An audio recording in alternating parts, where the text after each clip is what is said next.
So దీని గురించి ఒక ఎగ్జాంపుల్ చూద్దాం. సో ఎగ్జాంపుల్ చూస్తే మనకి మంచిగా అర్థమవుతుంది కదా. So let's take an example.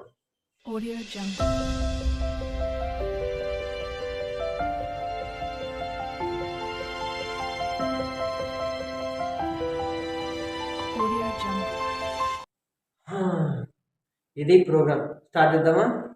Okay, first hash include stdio.h. So ఇది standard input output header file. So దీంట్లో ప్రింట్ఎఫ్, స్కాన్ఎఫ్ అనే ప్రీ డిఫైన్డ్ ఫంక్షన్స్ అనేవి ఉంటాయి అన్నమాట. సో నెక్స్ట్ మనము ఇంట్ యాడ్ ఇంట్.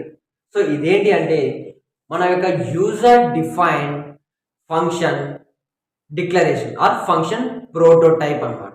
సో ఇది ఏం చెప్తుందంటే మన ప్రోగ్రాంలో యాడ్ అనే ఒక యూజర్ డిఫైన్డ్ ఫంక్షన్ని మనము రాస్తున్నాము అనేసి కంపైలర్కి చెప్పడం అనమాట. ఓకేనా? సో అది చెప్పగానే మనకి ఏం చేస్తుంది, కంపైలర్ అనేది పర్మిషన్ ఇచ్చి అది ఎక్కడ ఉందో దేవులాడి దాన్ని కంపైల్ చేస్తుంది అనమాట. ఓకేనా? సో మెయిన్ ఫంక్షన్, సో మన సి లాంగ్వేజ్ కావచ్చు, C++ కావచ్చు, C# కావచ్చు, ఏదైనా సరే మెయిన్ ఫంక్షన్ నుంచి ఎగ్జిక్యూట్ అవ్వడం స్టార్ట్ అవుతుంది అనమాట. ఓకేనా? So main function first in AB some 3 variables ఉన్నాయి. ఏవి? ఇంటీజర్ డేటా టైప్కి సంబంధించినవి. సో ఆ 3 వేరియబుల్స్ అనేవి మన మెమరీలో వాటికి స్టోరేజ్ అనేది ఎలకేట్ అవుతుంది అనమాట. ఏకి ఇంత, బికి ఇంత, సమ్కి ఇంత. ఓకేనా? సో అవన్నీ ఇంటీజర్ డేటా టైప్స్ కాబట్టి ఒక్కొక్కదానికి 4 bytes అనేవి మెమరీ స్పేస్ ఎలకేట్ అవుతుంది. So next printf enter values to be added. 2 values enter చేయండి, వాటిని యాడ్ చేస్తా అనేసి అడుగుతున్నాం. సో మనం అడిగినప్పుడు మనం ఇవ్వాలి కదా. సో 2 వాల్యూస్ ఇవ్వాలి.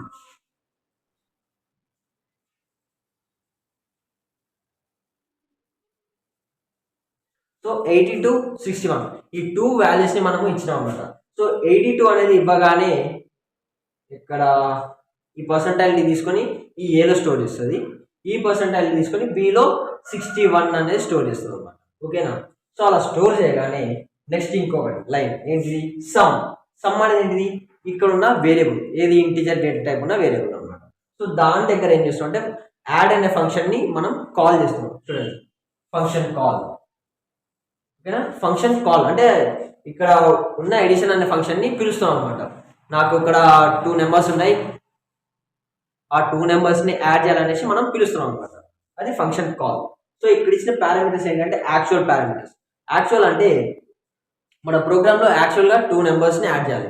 సో ఆ 2 నెంబర్స్ ఏంటి అంటే ఇవి అంటే రియల్ నెంబర్స్ అనమాట. అంటే ఇవి రియల్గా ఎగ్జిస్ట్ అయినవి.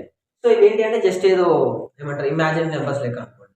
ఓకేనా? వీటితో అంత పని లేదు. కానీ ఇవేంటి అంటే రియల్గా మనం ఎంటర్ చేసిన వాల్యూస్ రియల్గా వీటిలో ఉన్నాయి, వీటిలో లేవు. వీటిలో కొద్దిగా టెంపరీగా స్టోర్ అవుతాయి, కానీ మన రియల్గా ఎంటర్ చేసిన వాల్యూస్ వీటిలో ఉన్నాయి. సో అవి యాక్చువల్ పారామీటర్స్.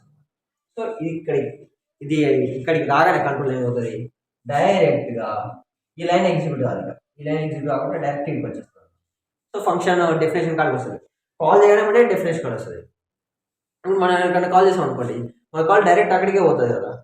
సో అట్లనే ఇక్కడ కాల్ చేయగానే అక్కడికి వచ్చింది. ఏంటి, ఇక్కడ కాల్ చేయగానే అక్కడికి వచ్చేసింది అనమాట. అక్కడికి వచ్చి ఏమవుతుంది, సో ఈ ఏలో ఉన్న వాల్యూ ఎక్స్లో లోడ్ అవుతుంది, బిలో ఉన్న వాల్యూ వైలో లోడ్ అవుతుంది అనమాట. సో ఆ 2 వాల్యూస్ ఈ 2 టెంపరీ వేరియబుల్స్లో లోడ్ అవుతుంది. సో నెక్స్ట్ ఏంటంటే ఇంట్ రెస్ అనేది ఏంటంటే రిజల్ట్ కోసం. సో మీకు ఇంకో విషయం తెలుసా, ఈ ఇంటరెస్ అనేది ఏంటి అంటే it's a local variable. Local variables గురించి నేను చెప్తా. ఇప్పుడు ఒకవేళ మెయిన్ ఫంక్షన్ పైన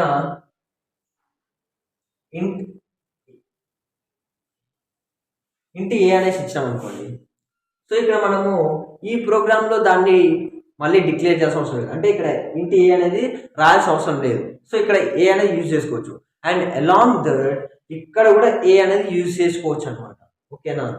అంటే ఇప్పుడు ఇదేమో గ్లోబల్ వేరియబుల్. గ్లోబల్ అంటే ఇది మన ప్రోగ్రామ్ అంతా ఒక గ్లోబ్ అనుకోండి. ఓకేనా? మన ప్రోగ్రామ్ అంతా ఒక గ్లోబ్. సో ఆ గ్లోబ్ మొత్తానికి ఈ వేరియబుల్ అనేది యాక్సెసిబుల్లోకి ఉంటుంది. అంటే ఈ వేరియబుల్ మనం ప్రోగ్రాంలో ఎక్కడైనా యూజ్ చేయొచ్చు.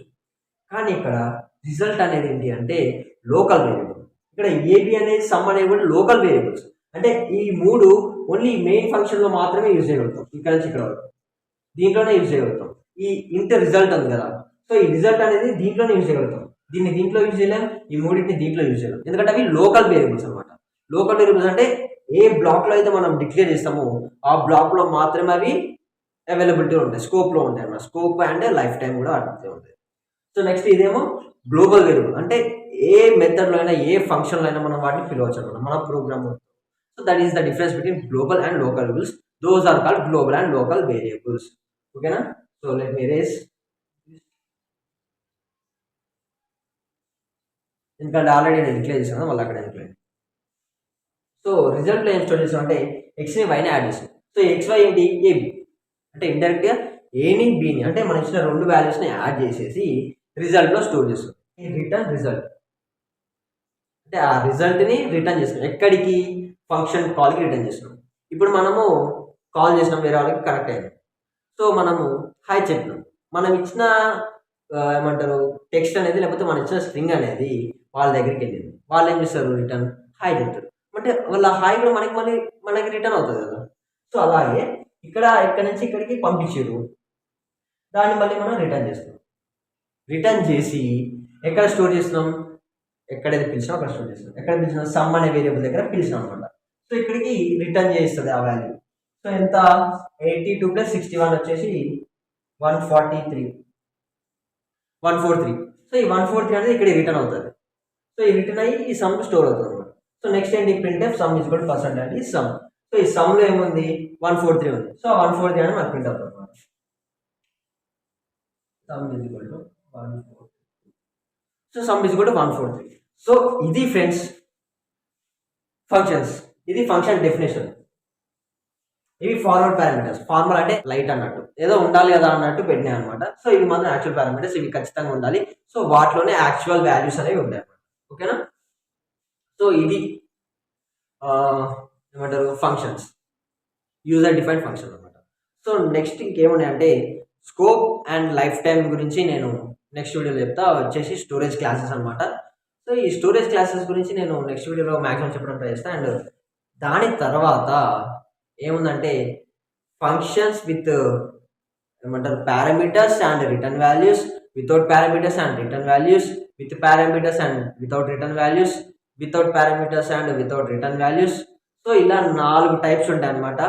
అంటే పారామీటర్స్ అంటే ఏంటో ఇక్కడ పారామీటర్స్ ఇచ్చినాం కదా, విత్ పారామీటర్స్ అంటే ఇది, విత్ రిటర్న్ వాల్యూస్ అంటే ఇది, అంటే రిటర్న్ చేస్తున్నాం మనం, పారామీటర్స్ ఇస్తున్నాం రిటర్న్ చేస్తున్నాం.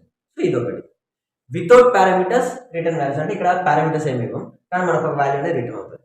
So next with parameters without return values అనమాట. అంటే ఇక్కడ మనం పారామీటర్స్ ఇస్తాం కానీ ఇక్కడ మనకి రిటర్న్ కాదు, అవుట్పుట్ వస్తుంది కానీ రిటర్న్ కాదు. సో నెక్స్ట్ ఏంటంటే without parameters without return values, అంటే ఏ పారామీటర్స్ ఇవ్వం, ఏ రిటర్న్ వాల్యూ రాదు. సో అట్లా మనం యూజర్ డిఫైన్డ్ ఫంక్షన్స్ని 4 టైప్స్గా రాస్తాం అనమాట. సో వాటి గురించి నేను నెక్స్ట్ వీడియోలో ఏమో స్కోప్ అండ్ విజిబిలిటీ అవి స్టోరేజ్ క్లాసెస్ గురించి చెప్తా. ఆ నెక్స్ట్ వీడియోలో ఈ 4 టైప్స్ ఆఫ్ ఫంక్షన్స్ గురించి చెప్తాను. సో ఇది జాగ్రత్తగా ఉండండి, మంచిగా నేర్చుకోండి. సో ప్రోగ్రామింగ్లో ఎప్పుడు కూడా డౌట్ పడకండి, ఎందుకంటే మనకి ఫింగర్ టిప్స్ మీద ఉందంతా. సో మన ఫింగర్ టిప్ని ఎక్కడికి మూవ్ చేసి ఏది క్లిక్ చేస్తే అదే నీ లక్కీ కీ కావచ్చు. సో ప్రోగ్రామ్ని ఎప్పుడు ఈజీగా తీసుకోకండి, ఇట్స్ వెరీ యూస్ఫుల్. ఓకేనా? So do hard work, try to learn. అంటే ఎగ్జామ్స్ పాస్ కావడానికి మాత్రం చదవకండి, సో లైఫ్లో సక్సెస్ కావడానికి చదవండి, నేర్చుకోండి. సో థ్యాంక్ యూ ఫ్రెండ్స్, ఇది ఈరోజు వీడియో. ఈ వీడియో కనుక మీకు నచ్చితే లైక్ చేయండి, మీ ఫ్రెండ్స్కి షేర్ చేయండి. వాళ్ళకి యూజ్ అవుతుంది అనుకుంటే, యూజ్ కాదనుకుంటే అసలు షేర్ కూడా చేయకండి, అసలు లైక్ కూడా చేయకండి. ఎందుకంటే ఏదైనా యూజ్ అవుతేనే, ఎందుకంటే మనం హ్యూమన్స్ కదా, సో మనం ఏదో ఒక దాంట్లో బెనిఫిట్ పొందాలనుకుంటాం. సో మనకి బెనిఫిట్ లేని విషయాలు అసలు, మనం బెనిఫిట్ లేని పనులు అసలు చెయ్యం. ఓకేనా? సో దానికోసం అనేసి ఎవరికైనా యూజ్ అవుతుంది, ఎవరికైనా బెనిఫిట్ పొందుతారు అనేసి అనుకుంటే వాళ్ళకి షేర్ చేయండి, మీరు లైక్ చేయండి, సబ్స్క్రైబ్ చేసుకోవాలి అనుకుంటే చేసుకోండి. అంటే నేను చెప్పేది అర్థమైతే, ఇంకా వినాలి అనిపిస్తే సబ్స్క్రైబ్ చేసుకోండి. అండ్ నేను ఇంకా వీడియోస్ పెట్టడానికి ట్రై చేస్తాను మ్యాక్సిమం. సో ఇది ఫ్రెండ్స్ ఈరోజు video. Thank you friends, thanks for watching, have a good day. ఖుద్ హాఫిజ్.